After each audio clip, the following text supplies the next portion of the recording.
Welcome back to the Out of Bounds podcast. I am Charlie Calieri alongside Gavin Williams. And today we have a very, very, very special episode today and a very special guest in the studio today, Mike Vaccaro, the lead sports columnist for the New York Post of over 20 years.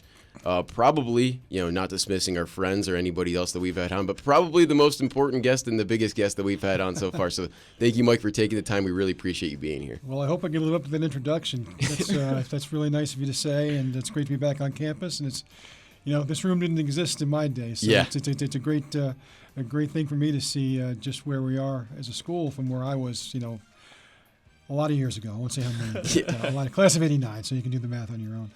Well, we're very excited to have you here. We're excited to talk about, your time at Bonaventure, everything that came with that, and then especially your new book, The Boss of the Bronx, which is recently just came out. And great book, very interesting. I'm a Yankees fan, so really interesting to hear those behind-the-scenes stuff of just the lore of the Steinbrenners and every contract dispute or song recommendation, little things that happened throughout their time. It's so interesting to hear. So thank you for the book, first of all. Yeah, I'm glad you guys liked it. Yeah, and it's a great book. So anything you want to say about the book before we have some questions for you? You know what? I mean, it's I wrote 3 books previously, but that was about 15 years ago, and I'd taken a sabbatical from doing that.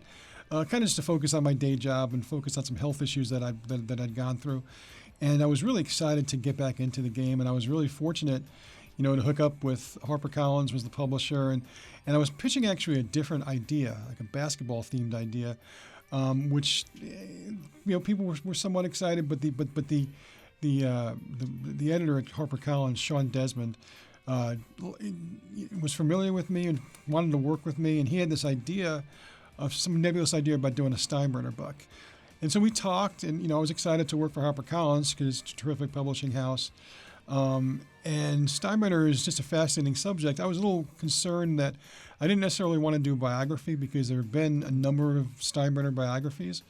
And once, Bill Madden wrote one just before Steinbrenner died. It was fairly complete. It's kind of the authoritative biography. So I didn't want to do that, but I wanted to kind of just, we talked about doing just a narrative slice of history from when he started when the Steinbrenners first became involved with the Yankees was in January 3rd, 1973. And so that's what it became. And it was just a joy to write. It was a joy to research. It was a joy to report.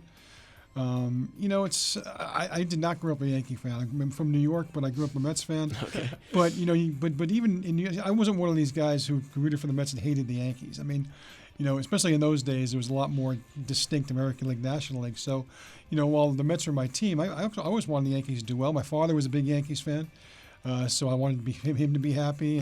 And so I was obviously, I grew up in the 70s and 80s, which is when George Steinbrenner was basically an everyday presence in your life as a baseball fan.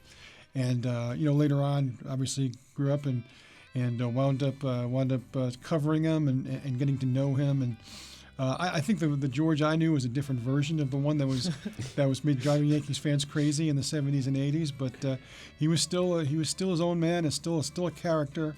And I'm really glad that I got to know him. And I'm really glad that some of those moments helped, I think, provide some of the seeds for what this book became. Oh, yeah. I mean, anybody who calls himself the boss has got to be some, intimidating presence in some kind of sense. Look, I mean, and look, the right around 1979 or so, the New York newspaper started to call him boss all the time because it was just a more headline-friendly word than Steinbrenner. Yeah, yeah. But even before that, from day one, he called himself the boss. He would send notes out, and he would assign the boss. And sometimes managers didn't much care to just be reminded that they had to answer to somebody every day. Billy Martin wasn't thrilled to have to call him boss all the time. But but he also allowed him to be his boss 5 different times. So it's just one of the many interesting narratives that take place in the book. But he was one of one.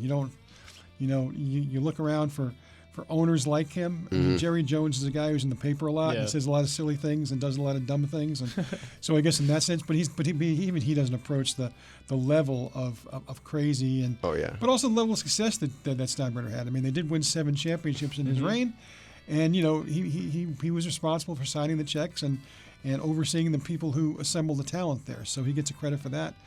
And so, yeah, I think the only other guy who comes close maybe is Al Davis, who used to own the Raiders. Oh, yeah.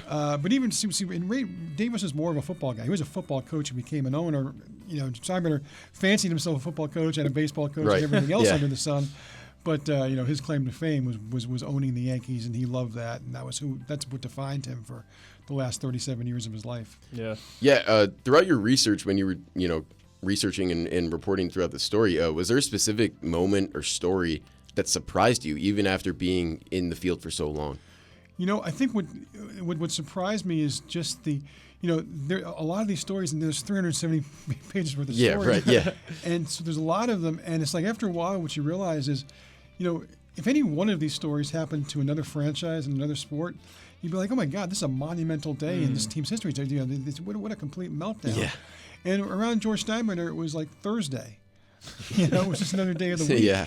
You know, I tell a story in there, and this didn't surprise me because I was part of it, but I'd forgotten just, you know, the mists of time kind of take over after a while, right? And so there's a story in the book about the last day of spring training, 1999, and Hideki Irabu was at one point the most important import player that Steinbrenner had from Japan. It's supposed to be the Japanese Nolan Ryan. Never panned out. Never really gotten any serious playing weight. Smoked in the dugout. That kind of thing. And on the last day of spring training, all the writers, all you want to do on the last day of spring training is get on the plane and get home because you've been away for 6 weeks. And, of course, on the last day of spring training, Irabu forgets to cover first base during the last spring training game. And, of course, Steinbrenner's the game, naturally, because that's what happens, right? Of course, you can't get out of town early enough. And so, of course, you roll around Steinbrenner, and he just rips Irabu a new one and adds, as a nice flourish, he said, he's a fat, pussy toad out there. And it's like, well, we got our back pages now. And, of course, we hurry up to the press box. And then we're all in front of our laptops, and we're like, fat pussy. How do you spell that word? Right? Because there's a similar word that you probably can't put in a family newspaper. And so it was hilarious. You know, I call in the book the greatest day in American sports writing history because there's like 6 papers covering it. We all retreat to our corners of the press box to talk to our offices to ask how we spell the word pussy. And you know the results were hilarious. Like, you know, a couple of papers, I think the Daily News and Newsday, used ellipses and just wanted to avoid it altogether. I think the New York Times, my buddy Jack Curry, who's now on the Yes Networks, he had a long debate with his boss and came up with PUS-SY. And my second favorite was the Post, which I wasn't working at the time. Yeah. But they came up with pussy and in parentheses rhymes with fussy. Okay. Yeah. Now I was at the Star Ledger, and that was a unique situation because, you know, about 6 months earlier, the Star Ledger had begun a really close association with the show The Sopranos on HBO. And if you watch The Sopranos, you know, the paper that Tony picks up at the end of his driveway in about 40 different episodes is the Star Ledger. Yeah. And we of course seized on that relationship. And so, you know, you may know that there's a character in that show that goes by the alternate pronunciation of pussy. And so we'd already kind of smashed down the doors of decorum in our newspaper and used that word without apology. And so the only concern they had is just don't spell it like that. Spell it differently. And so that's how Tim Brown and Tim Brown is a great baseball writer, and he's got a book on Nolan Ryan coming out soon. And we decided on PUSSIE. And it's funny because I saw a story in the Star Ledger, in NJ.com, which is what the Star Ledger is now, not long ago, and they still refer to it by that. So I guess we created our own style book, our own one-man Hideki Irabu style book. But again, that's a crazy day, but it's just another day. It's just another day in the Yankee land when George Steinbrenner was in charge of the team. And, you know, some for the good, some for the bad, some from between, but he was always on the back page, always enjoyed making news, and always did make news. I mean, he was gold for guys like us, right? I mean, you know, imagine a basketball coach at Bonaventure who just wants to see his name in the BV every year, or wants to come on this podcast and say crazy stuff every day, right? That's what Steinbrenner was like. Yeah. Wow. Yeah, definitely. So, for my question coming up, you know, you just mentioned earlier in the episode that you have 4 books total now. So, out of all the 4, we know, like, you know, parents don't rank their kids, you know, teachers don't rank their students. But when it comes to, I guess, the enjoyment factor and then just the overall, just like process and like the thinking of making the book, where does this rank out of the 4? You know, I know it's easy to say because it's the one that I've got out now. I really do like this book. I think it really, as much as any of the books I've done, it represents where I am at this moment in my career. I'm older now, so I've had more experiences, and I think that informs a lot of my writing, a lot of my reporting. I think this is just the work of a more mature writer. So I do mean that sincerely. And look, it's doing well, so obviously I'm going to have that reason to love it. And it really has seemed to. Most people who read the book actually say this is actually pretty good, and I'm glad to see that because I had fun writing it, and it seems that people are having fun reading it.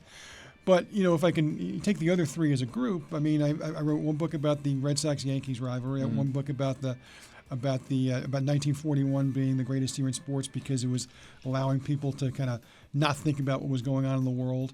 And then I wrote a book about the 1912 World Series and just how crazy that was. It was really the first great World Series.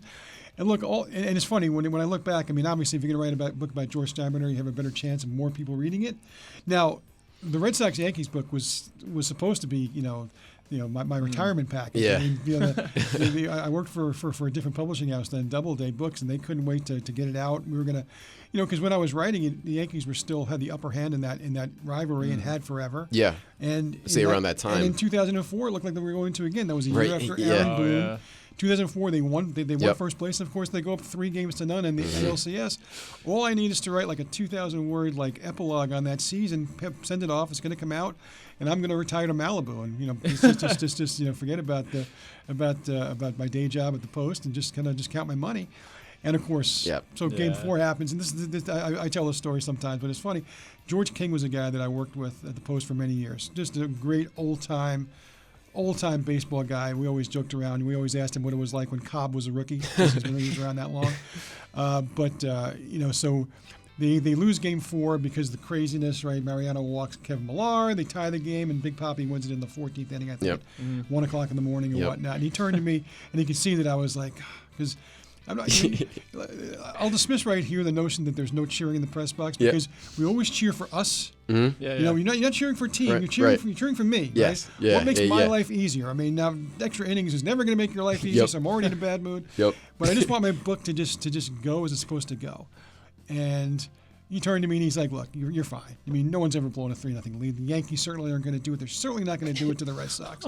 So you're fine." And of course, the next day, same thing. Yankees are up in the 8th inning now, and they blow that game. They lose an extra innings. Big Papi hits a home run, and he turns to me and George says, "Look, I get it. You're a little fired up right now, but there's no way. They got 2 games in Yankee Stadium. They're not gonna lose this to the Red Sox at Yankee Stadium. You're fine. Never happened before." So we get back to New York. We cover Game 6, and all the crazy. It was a crazy game in Game 6. I mean, there was a home run that was called back, but then it was called good for the Red Sox. Later on, there's a famous play where Alex Rodriguez slaps the ball away. I mean, you guys are too young to have watched that live, but I'm sure you've seen the highlights. Yeah. In the moment, it's a crazy because Alex Rodriguez, who was almost a Red Sox, and of course he's slapping the ball away, and they lose that game. And George turns to me and says, "You might have a little bit of problems." Because all of a sudden you can just hear this, you can just see this kind of spinning around. And of course, in Game 7, we're both sitting next to each other, and Kevin Brown is warming up, and he's got nothing. You can tell he's like throwing batting practice during his warm-ups. And George turns to me and he goes, "You're effed." And he was right. And so what that meant was well, I had to do a huge rewrite of the book, obviously, because thematically it was different. But that's fine. I think it wound up being a better book at the end than it was prior. But the problem is, so then the book comes out, and look, Yankees fans don't want to relive this, right? And Red Sox fans don't want to hear about what a New York Post columnist has to say about all this. They have 18 books from Boston Globe, Boston Herald, and WEEI people, right? So unfortunately, I didn't get my retirement house in Malibu. But that, I love that book because it got me in the book writing game. Probably my favorite of the 3 is the 1941 book. I mean, I'll still, get notes from people who discovered it in a library or a used book rack. I'm like, "Did you really only pay 99 cents for that book?" But usually it means somebody previously bought it, so it's okay. But they talk, and it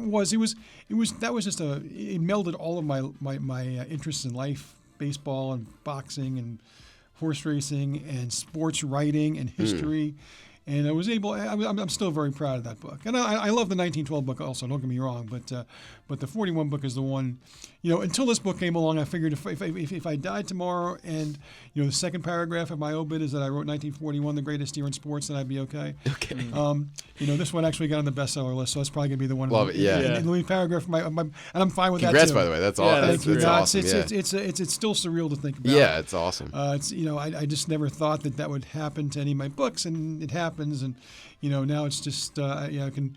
My wife likes to introduce me now. I'm no longer her husband. I'm the best-selling author of Bosses in the Bronx. Might as well, yeah. Available from HarperCollins and bookstores everywhere. That's how she introduces me now. But, That's great. yeah. So, with St. Bonaventure being such like an underdog, and then you have like the Goliath of the Yankees. Mhm. How does both your time here and in New York have a good perspective of the power dynamics in sports now? Well, I always looked at the Bonnies as the Goliath of the little three. So I just it was actually no. You know what? It's a great point. Look, I mean, one of the great things about Bonaventure basketball for me is that it's literally my last rooting interest left. I mean, the one where like I stay up late at night after a bad loss. I get mad. I'm in text threads and and being the lunatic fan, right? And I'm usually like making fun of when I get these crazy emails from Yankees fans on a 5-game losing streak. But I think it's important to remember what it's like to be a fan, to do this job well. My day job I'm talking about. I think too often when a lot of columnists that I've known have gotten to be my age, a little older, they start to get very dismissive because they've done it for too long. It can be an exhausting job. Yeah. If you let it overwhelm you, it will. And I think they take it out on the fans, and they make fun of fans and how much fans care. And two things. One, if not for fans, then we'd have to find another line of work because they keep us in business. And so I never forget that. But I think it's also important to remember what it is to be a fan.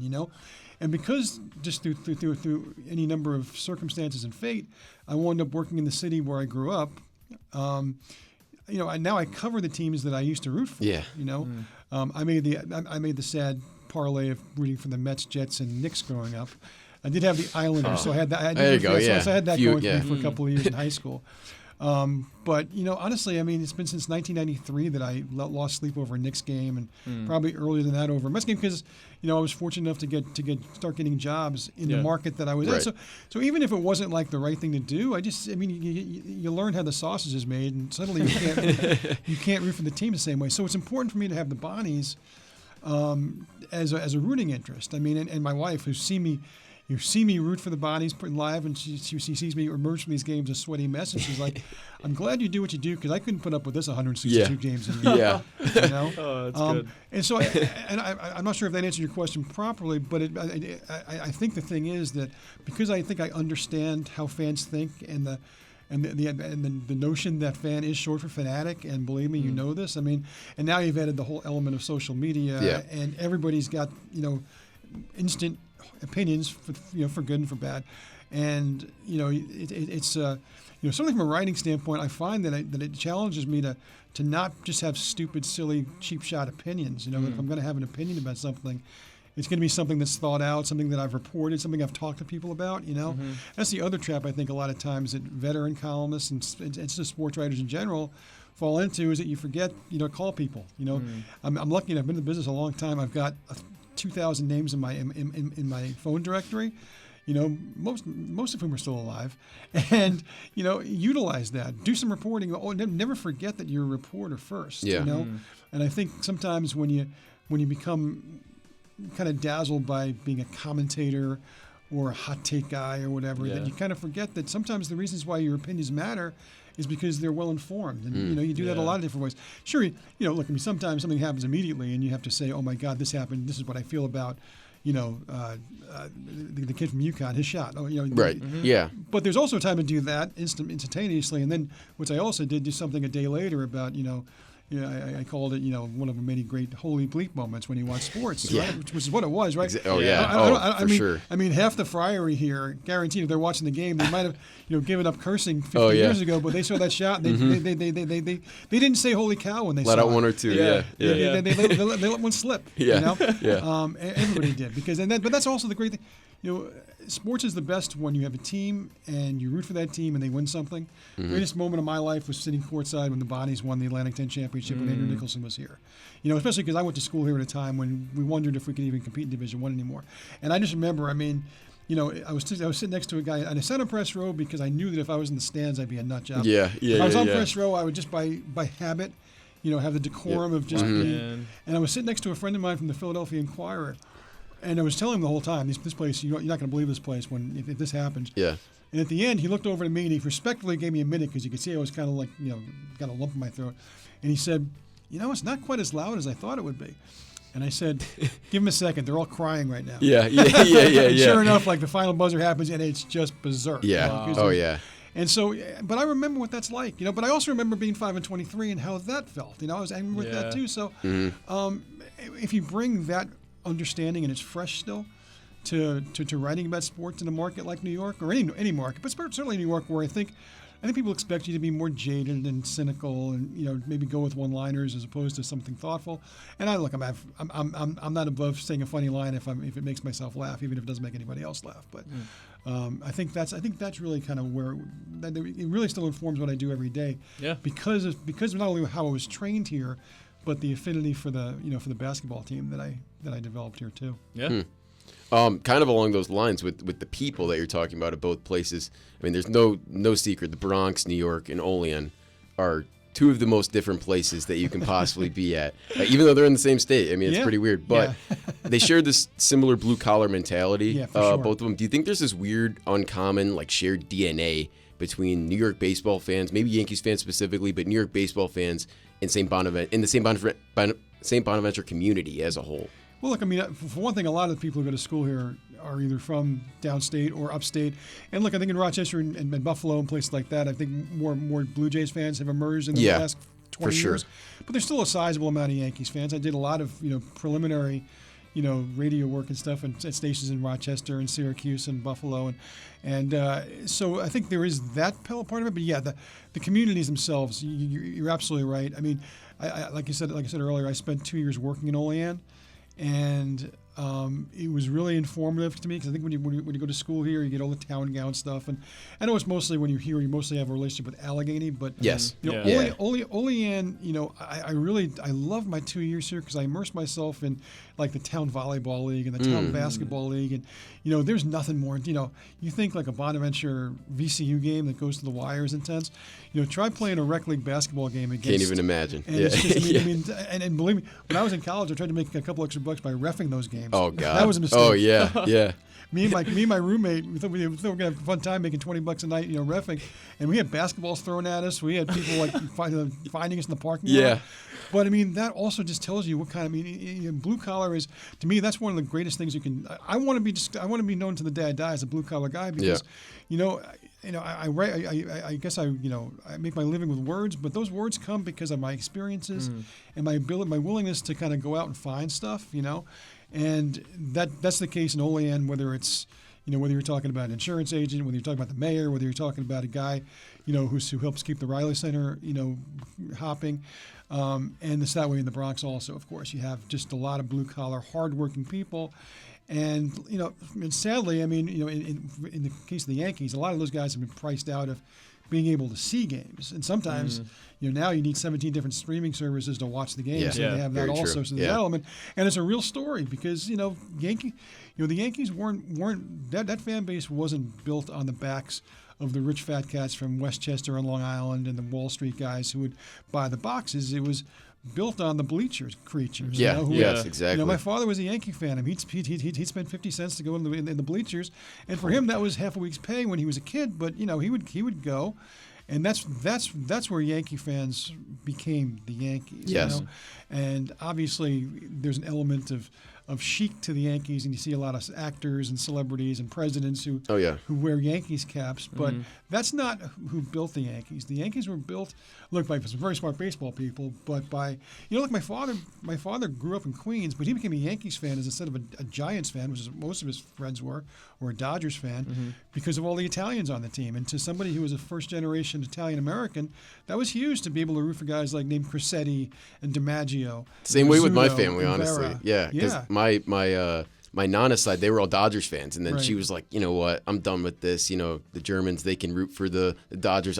I'm going with the Italian side. I'm going with the Yankees. That was her mentality. But similarly, I mean, the thing of it is, and there's some, I think it still exists, but there, certainly in the days when Bonaventure basketball became a real item. Don't forget they played all their games in the Olean Armory. Yeah. So they were a part of the Olean community. Mm-hmm. And that place, you've heard the stories, right? I mean, it's just it was just one of the great home court advantages in any sport in anywhere. They once won 99 games in a row there because teams would literally come in and they'd feel like they were down 15-0. Yeah. Because you had the rings of smoke Yep. everywhere, Yeah. and people batting them with canes in the front row, that team belonged to Olean every bit as much as it belonged to St. Bonaventure or Buffalo when they play like their marquee teams, the odd. But I mean, it was an Olean team, and even when the Riley Center was built, and obviously there's some of the greatest pictures of those great Bob Lanier teams take place like when they would have like these pep rallies in town, at the corner of downtown in Olean, and there'd be 3,000 people there. It's incredible, yeah. So I mean, those are the days when there was probably 1,500 students on campus. So those were Olean people. But Bonaventure has always been a huge part of the community, and I was always aware of that when I covered the team, certainly. And now, all these years later, occasionally people ask about the bodies, and I make a point saying I don't cover the team. I'm a fan, just like you. But I do have, I probably do have a fairly extensive knowledge of the history of the program, and part of it, of course, is because it's where I went to school. But I've always enjoyed the element of just how important it was to all of Cattaraugus County, all of Allegheny County, all of Western New York, really. And when they're good, Buffalo adopts them too, and so does Rochester. And, yes, yeah. And there's enough of us alums crawling around Syracuse where, even though the Orange are king there, I mean, the bodies are also a presence there too. Mm-hmm. Yeah, for sure. I have one more question for you. Gavin's got one more question for you. Tying this back to Bonaventure, I love talking to alumni. I love talking to everybody that's come through the doors here. From an alumni perspective, what makes you excited or hopeful about the future of maybe the university as a whole, St. Bonaventure, whether it be basketball or student journalists or anything that's going on with the school? So we have an hour, 2 hours to answer this question because I have a lot. Because I'm as excited as a Bonaventure alum now as I've ever been, and I've been an alumnus for 37 years now. For one thing, I think the leadership is fantastic. I mean, in all those areas. I mean, you start with the president, Jeff Gingrich, who I've gotten to know a little bit. He's a very smart guy. Yeah. He's when you see him talk to other alums for the first time, he treats them like he's known them for 10 years. The immediate impact he has when he talks to people who care about St. Bonaventure every bit as deeply as we do, every bit as much as he does, is obvious right away. And look, I mean, I know the enrollment is doing well now. I know there were a couple of years ago we were a little bit, wondering about that. That's huge. I mean, I know the endowment's in a little better shape now than it was 5-10 years ago, and of course, when he needs to keep getting better.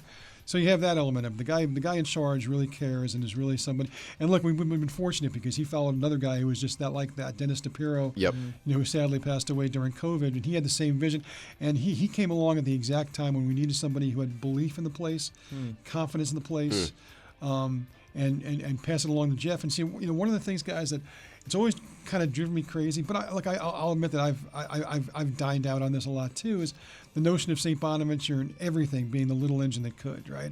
I get it, it's a really cute story, but no, you see, you can't survive in 2026 being the little engine. You got to be a big locomotive, at least in the way that you behave and the way you brand yourself, and the way that you go about yourself in the world, right? Yeah. I mean, if we say, oh gosh, well, we're not Syracuse and Northwestern, but we're pretty good too. That's not a good selling point. Yeah, that's true. And that's what I'll tell any aspiring journalist who, if they direct them to me, what do you think about St. Bonaventure? Look, I'm up front. I'm not objective about the place. I love the place. I would do anything in my power to steer you there. So I'll say that up front.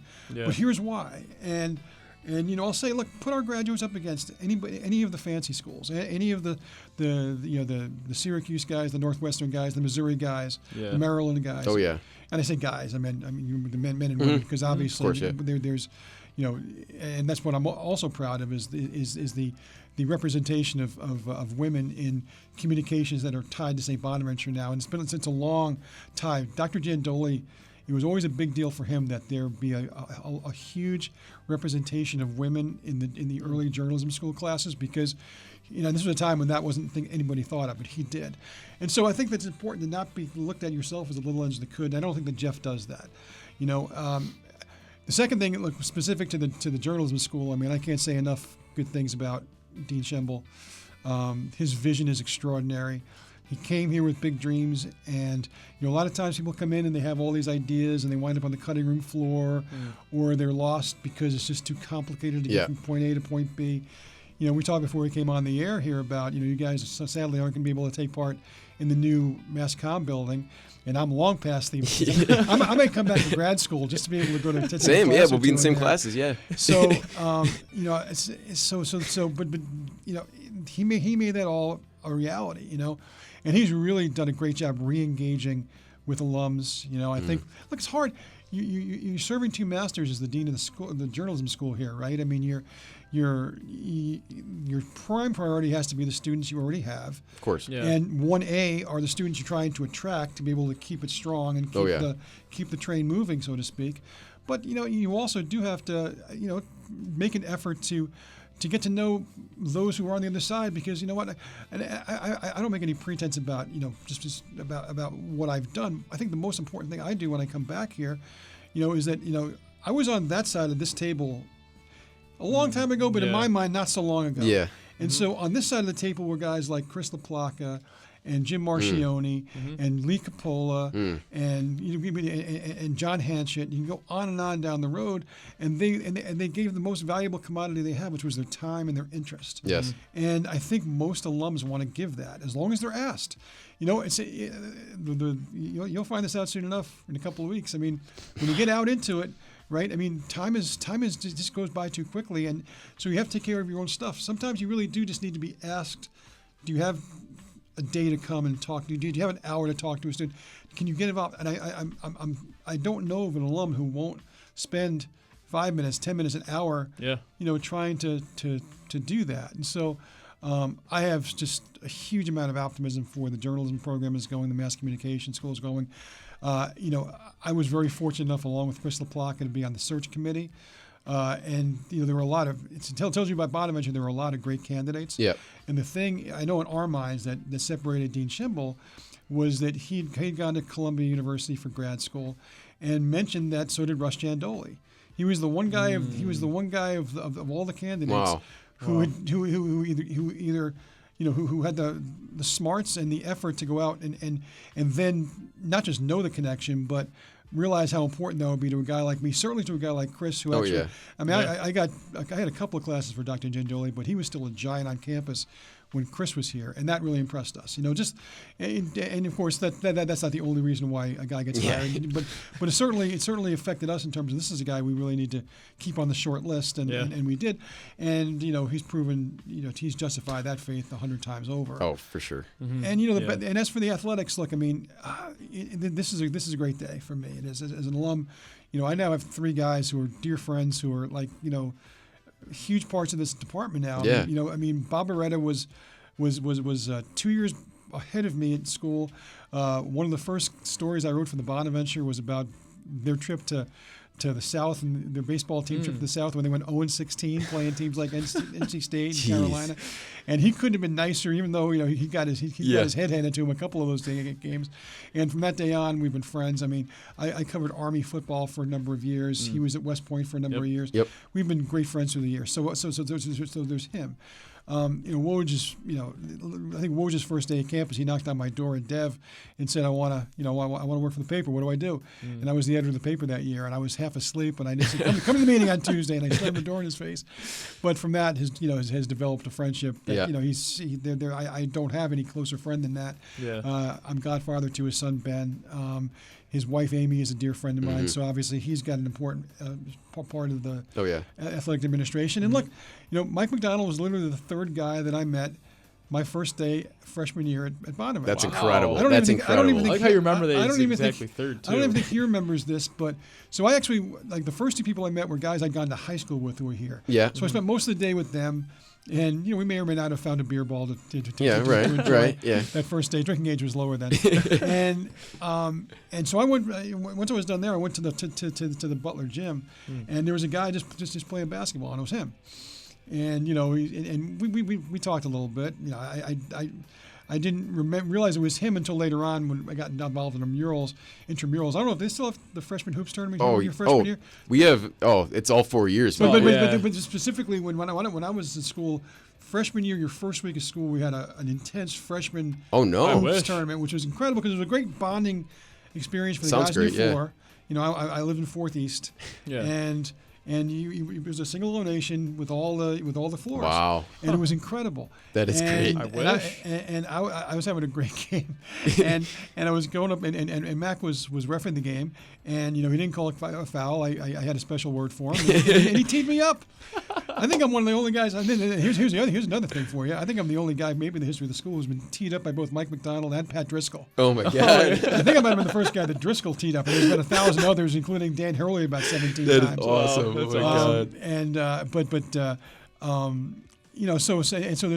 So Mac has been a friend of mine for a long time also. So it's huge to me. And look, it's not just that. Oh, by the way, we have any friends. I got a lot of friends who are Division I coaches. Mm-hmm. I would never say that they should be the coach here. I mean, he happens to be a friend, but he also happens to be a terrific coach. And I think that the collaboration of those three guys specifically, but certainly Mac, calling the shots as the face of the program, with Adrian being his support system. And I just think that's going to be a winning formula going forward. It's a whole different world now. It's a whole different, like with Mark Schmidt, who was terrific. You'll never see me say a bad thing about Mark Schmidt, because what he did here, there's no one that could have predicted that. Yeah. Not even Mark Schmidt's parents. No. He told me that one time. He said, really? I didn't think Mark was going to do this. And I'm like, you're right. And but the sad reality is that it's a different sport now entirely. It's kind of like when people ask me when Phil Jackson became the Knicks GM, do you think he'll do a good job? And I said, well, no, I don't actually. And they said, but he was, I know what he was, but the difference between being a general manager and a coach, it's like you wouldn't go to a dentist if you needed to have heart surgery. And you wouldn't go to a cardiologist if you needed to have a molar extracted, right? I mean, they're two different disciplines. Yeah. You call them both doctor. Yeah. And it's Wow, the same great way analogy. with coaches now. I mean, Mark's not alone. Jay Wright retired of the new system, and Jim Larinaga and Tony Bennett, on and on. Oh, yeah. And it kind of happens more and more. And so, but I do think that Mac has shown he can be successful at a place that I think, importantly, Damon didn't have the resources a lot of the guys they were going up against are. It's no secret, neither do we. I mean, as long as we compete in the Atlantic 10, we're going up against guys like VCU and Dayton, and they have $10, $11 million payrolls. Yeah. We're never going to have that much, nor should we, by the way. No. I mean, I'm here to tell you, I want the Bonnies to win every game, but I don't think that you can get that you can lose sight of what's important. The basketball team is important, don't get me wrong, and I think we invest and plan on investing appropriately, but you can't get in that kind of rat race.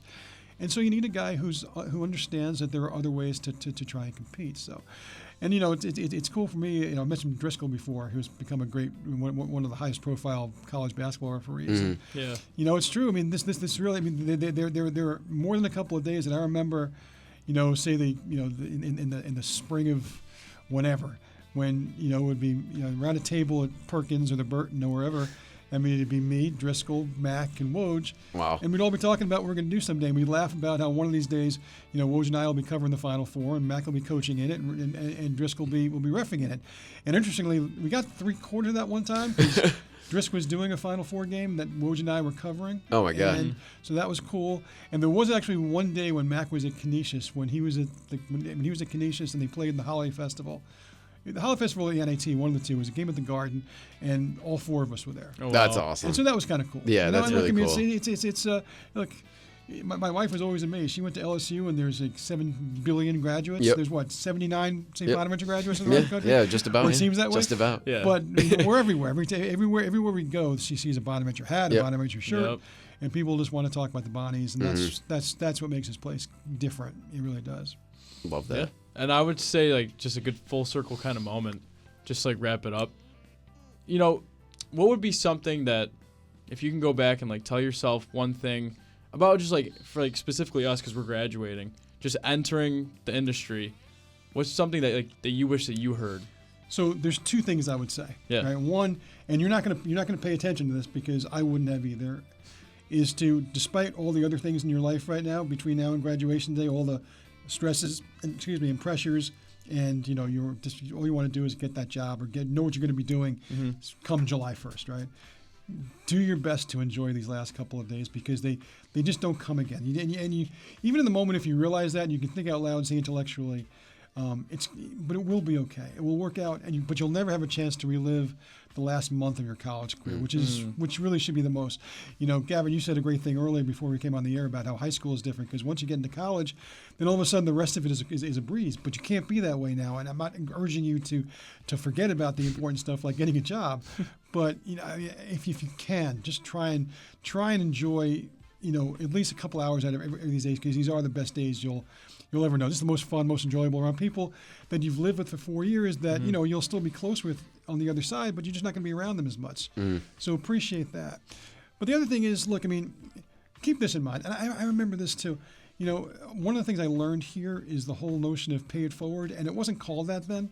It's become a thing now, pay it forward. But it's so important to me in terms of the fundamental things about what a place like St. Bonaventure allows, and what a community like St. Bonaventure Mass Communication students and graduates and alums can do, is that there's a complete understanding of it. As I told you before, I was on that side of the desk when Chris LaPlaca was on this side of the desk, and Jim Marchione. And there's going to come a day, a year from now, 5 years from now, 20 years from now, 37 years from now, however long it is, where you're going to be on this side of the desk, and you're going to see a couple of kids who are who clearly have some trepidation because you just don't know, and you'll be able to say what I'm saying to you, which is it's going to be okay. It doesn't feel that way, and I'm not going to lie to you that there's not going to be a lot of high wire moments wondering, am I going to get this job or not? Yep. But I got news for you. That's going to happen 5 years from now and 15 years from now when you want to get a better job, when you want to get a promotion, or you want to switch cities, or you want to do a different platform or whatnot. So you're never going to lose that entirely. I just, if someone could have told me, do yourself a favor and make sure that your 20s and 30s don't pass by without enjoying them, I would have liked somebody to tell me that because I didn't. I'm smart enough to know that I wouldn't change it probably, even if I was told to change it, because I'm where I am now probably because of all those things I sacrificed during my 20s and 30s. But if you can, you're never going to have a work-life balance because, especially in our line of work, because we like the job too much, we care about the job too much. So the work aspect of that is always going to be a little out of skew. But try anyway, And I think later on, I think in my 40s and certainly in my 50s, I've learned to, that every hour of the day doesn't have to be spent in thought about that. Now, of course, she'll talk to my wife in a minute, and she'll say that the last 2 months, all I've been is like this, trying to. I'm doing the phone thing for people who can't see me about the book, but that's different. You're going to have wonderful projects ahead of you. And you will immerse yourself in it too much sometimes, but. Try and just try and relax a little bit and understand that there will be a time when you'll be on this side of the table and you'll be trying to assure 21, 22 year-old kids that you're going to be fine. Just trust in your talent and trust in the training you had at St. Bonaventure because, again, one last sales pitch for the school. You're going to leave here with skills and abilities to do simple things like write declarative sentences properly that you just don't get at places. And I'm going to include the big ones too. They sometimes because they're too big, they can't make sure that by the time you walk out the door here, then you could write a cogent legal brief if that's what you wind up using your writing skills for, or a press release, or advertising copy, or whatever. The ability to do that, and that goes back to Dr. Jandoli. His thing when he wanted every student who left here to be able to market themselves in writing, not necessarily as a writer of a book or whatever, but that was important to him, and I think that still shines through in just students I talk to and their emails, and that's what I would say. Trust your training, trust your own instinct, and trust the fact that you're good enough to be in a place where people even talk to you about a job. Yeah, thank you. Well, thank you first of all for all that advice, all the wisdom, everything that you gave us. Just hearing all the perspectives that we've heard over the years from all the alumni, it's amazing that it's all a consensus of we love the place, we want the place to succeed. The people that are like you said, I mean, I think right now, Dr. Gingrich and Dean Chimble are two of the best people to be leading their respective departments in the school right now. Dean Chimble's incredible. He's been such a big supporter of us and what we do, and supporters of everything that the alumni's got going on. So we want to thank you. Well, I'll squeeze in one last story too. This is true that, and Adrian will back me up on this, that both when I was a senior trying to find jobs and he was a sophomore trying to get internships, and then 2 years later when I was in the Times Herald looking for my second job and Adrian was looking for a real job out of school because he was 2 years behind me, we used to have almost competitions every day to see how many rejection letters we could get and who would have the most. And I mean, in the moment it wasn't quite so funny. Now I look back and I laugh. Yeah. But it was funny because that was the only way. You either laugh or you cry, right? Yeah. But the other thing I'll leave you with is all it takes is one yes. Yeah. It sounds like crazy odds, but if you get 250 rejection letters and one guy says yes, what is that? A fraction of 1%. That's all it takes. You need one guy to say yes, open the door for you a little bit, and the rest is on you. Then that's the moment when you'll realize you've arrived. Yeah. Well, that's great. Can't say thank you enough. I mean, really, we really do appreciate you taking the time. I thank you. I mean, thank you for talking about the book. Yeah. I'm glad that's what brought me to campus and talking to you guys. Yeah. Thank you. It's incredible. Yeah. Read the book. Get the book if you have not yet. It's definitely a great read. If you're not, what are you waiting for? Yeah, what are you waiting for? What are we doing? What are we doing? Stay tuned for more from us. We got a few more episodes left for this semester. Got NHL playoffs, NBA playoffs, the Masters coming up soon. Yep, so stay tuned for all of that. Gav, you got anything? Let's go Scotty Scheffler this weekend. I want to put that green Jaguar back on, but thank you, Mike, for everything, man. Not Rory, though. You're not shouting out your guy, Rory. I love Rory, but, pass it back down. I got to root against Rory because he's got a book coming out now, too. Okay. Last week, mine was higher than his. He wasn't on the list last week. All right. We'll mention his name. Hopefully he stays that way. Today, so I like Rory, but for the time being, I'm rooting against him. Okay. All right. Go Scotty then. All right. Thank you, Mike, once again. We really do appreciate it. If you're not following us on all of our socials, at Out of Bounds Podcast with a dot between every single word. Thank you. And as always, have a day. Have a day. Have a day.